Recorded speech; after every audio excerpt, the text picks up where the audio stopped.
बिस्मिल्लाहिर्रहमानिर्रहीम। अस्सलाम वालेकुम। हार्वर्ड एकेडमी की तरफ से आपको वेलकम करते हैं।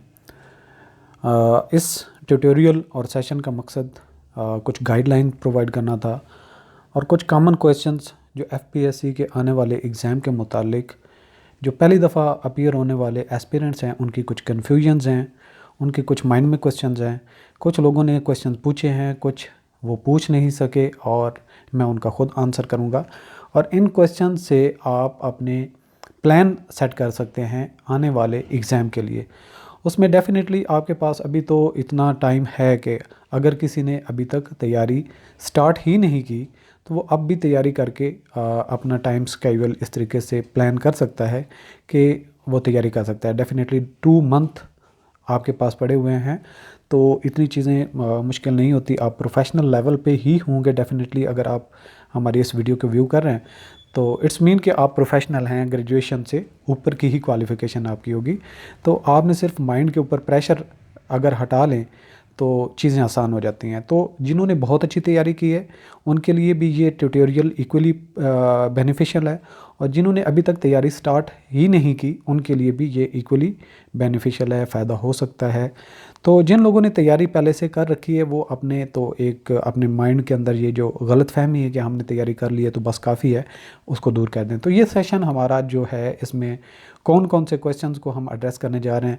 सबसे पहले तो हार्वर्ड एकेडमी जो new batches for different FPSC post start कर रही है वो हम बताएंगे।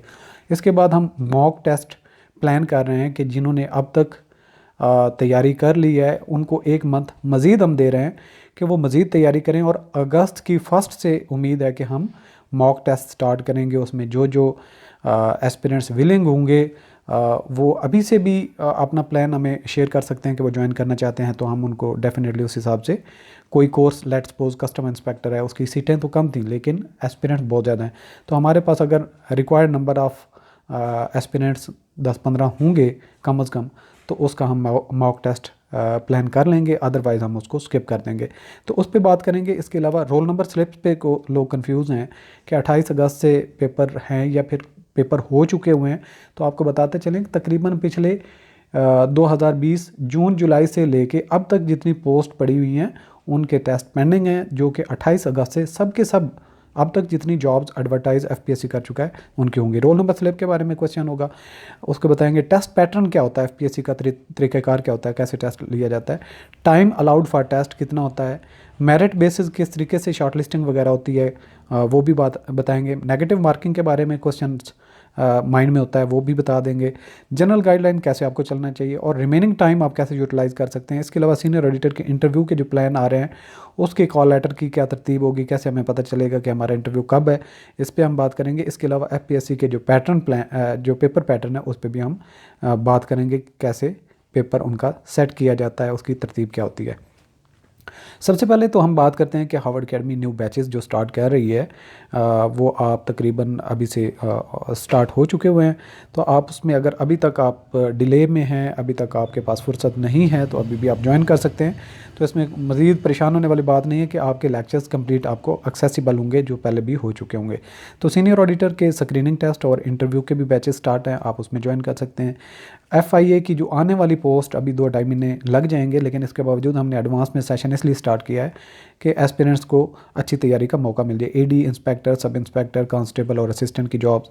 इसके अलावा नेशनल सेविंग ऑफिसर के स्क्रीनिंग टेस्ट और इंटरव्यू, इंस्पेक्टर इन्वेस्टिगेशन के एफआईए के जो वो टेस्ट हैं, कस्टम इंस्पेक्टर के, AD and DAD immigration and passport. इसके अलावा एडी, डीएडी, हज और अकाउंटेंट वगैरह की जितनी बाकी जॉब्स एफपीएससी से अनाउंस हुई हैं जो इसमें हम कवर नहीं कर सके, तो आप हमें पूछ सकते हैं और उसका सेशन अवेलेबल होगा तो आप उसको ज्वाइन कर सकते हैं। चलें आगे चलते हैं। अब मॉक टेस्ट हम 1 अगस्त से स्टार्ट करेंगे, क्योंकि 28 अगस्त से आप लोगों का प्लान है एग्ज़ाम का, तो 1 अगस्त से हम मॉक टेस्ट तरतीब दे रहे हैं। उसमें सीनियर ऑडिटर के तो लाजमी तौर पर मॉक टेस्ट होंगे, बाकी देख लेंगे कि कौन उसमें जो पोस्ट नेशनल सेविंग ऑफिसर के भी कोशिश करेंगे ऑर्गेनाइज करें, काफ़ी नंबर ऑफ़ एस्पिरेंट्स हैं उसके। इसके अलावा ये तो क्वेश्चन हो गया यहाँ पे ख़त्म। अब है रोल नंबर स्लिप्स अवेलेबिलिटी। तो एफपीएससी के जो एग्ज़ाम की डेडलाइन डेट दी गई होती है कि यहाँ इस डेट से स्टार्ट होंगे, उससे तकरीबन 2 हफ्ते पहले आपकी रोल नंबर स्लिप्स अवेलेबल होती हैं।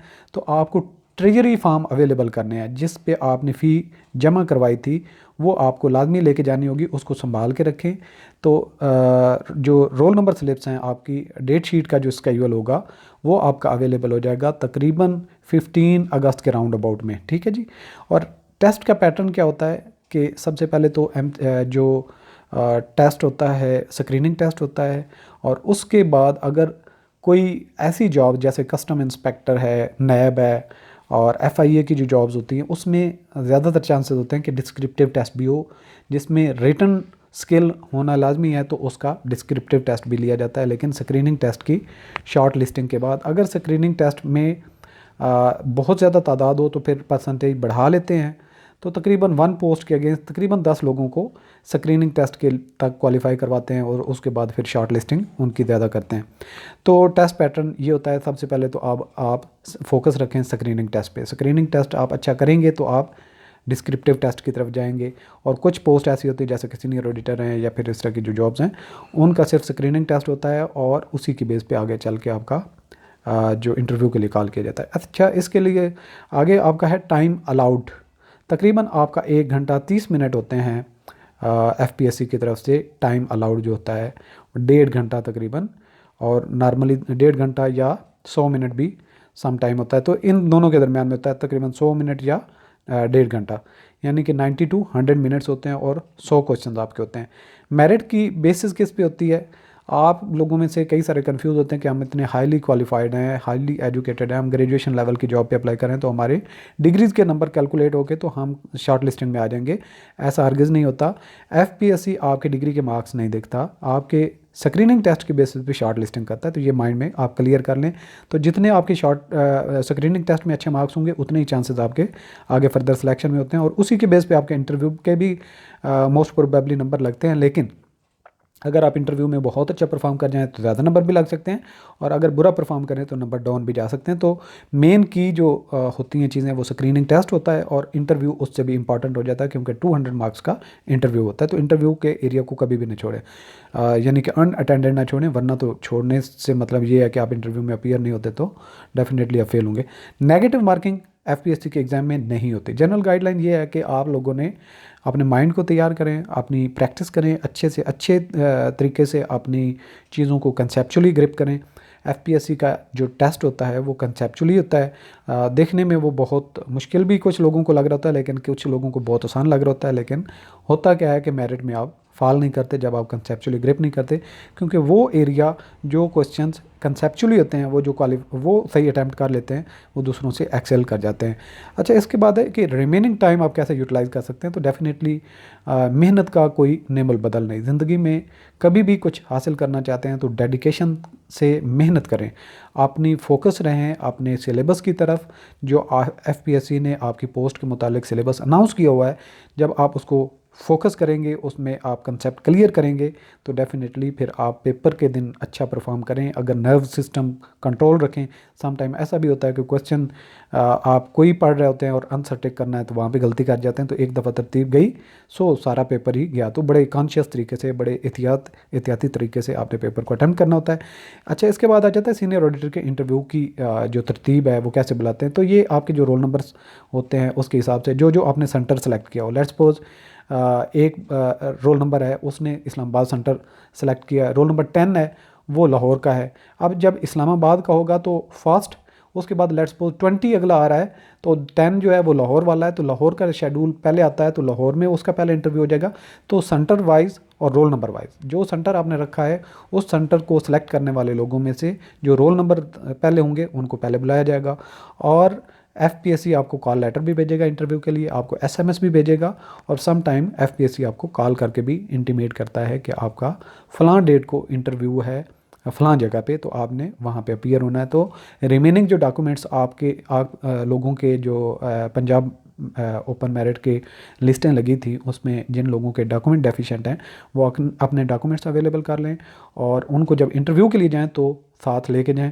उससे पहले आप अगर नहीं भी भेजते तो आपको कोई हर्ज नहीं है। जब आपके लिए इंटरव्यू के लिए शॉर्ट लिस्टेड हो चुके हैं तो आपको इंटरव्यू के लिए कॉल किया जाएगा, बुलाया जाएगा, डॉक्यूमेंट्स आपसे वहाँ पे मांगे जाएंगे। तो अगर आपको गाइड किया गया बाय नेम अटेस्ट होना चाहिए तो उनको अटेस्ट भी करवा लें। तो जो गाइडलाइन है उन डॉक्यूमेंट्स को साथ लेके जाएं। तो परेशान ना हों, रोल नंबर की तरतीब से आपके इंटरव्यू होंगे। तो बाकी जो हमारे एस्पिरेंट्स इंटरव्यू के कोर्स को ज्वाइन कर चुके हुए हैं, जिनका प्लान में नाम आ जाए या उनको कॉल लेटर रिसीव हो जाए, तो हमसे टाइम ले लें, तो हम उनका ऑनलाइन जो सेशन एक करेंगे, उनको गाइड करेंगे कि आपके अंदर कौन कौन से वीक एरियाज हैं। तो वो कम अज़ कम 2-3 दिन पहले इंटरव्यू से एक दफ़ा सेशन कर लें, ताकि हम आप लोगों को बता दें कि कौन से वीक एरियाज़ हैं, कौन कौन से एरियाज़ को आपको स्ट्रांग करना है। तो ये आपकी हेल्प हो जाएगी। इसके अलावा एफपीएससी के पैटर्न पे बात हम कर लेते हैं। तो एफपीएससी के पैटर्न में क्वेश्चन बैंक बने जो होते हैं उसकी तरतीब होती है। कुछ बहुत आसान क्वेश्चन होते हैं, वहाँ से कुछ प्रोपोर्शन लिए जाते हैं। लेट्स सपोज 30 क्वेश्चन जो हैं वो आसान लिए जाते हैं, अगले 30 क्वेश्चन जो है वो नॉर्मल ले लिए जाते हैं, और 30 क्वेश्चन जो आगे चल के होते हैं वो तकरीबन अपर लेवल के होते हैं, यानी कि इतने ना तो मुश्किल होते हैं ना दरमियाने आसान होते हैं। तो बहुत मुश्किल भी नहीं होते, मतलब थोड़ा सा आपने पढ़ा होगा तो वो चीज़ें ग्रिप कर लेते हैं। और तकरीबन 10% क्वेश्चन ऐसे होते हैं जो टोटली वही लोग सही तरीके से सॉल्व कर सकते हैं जिनकी कंसेप्ट क्लियर होते हैं।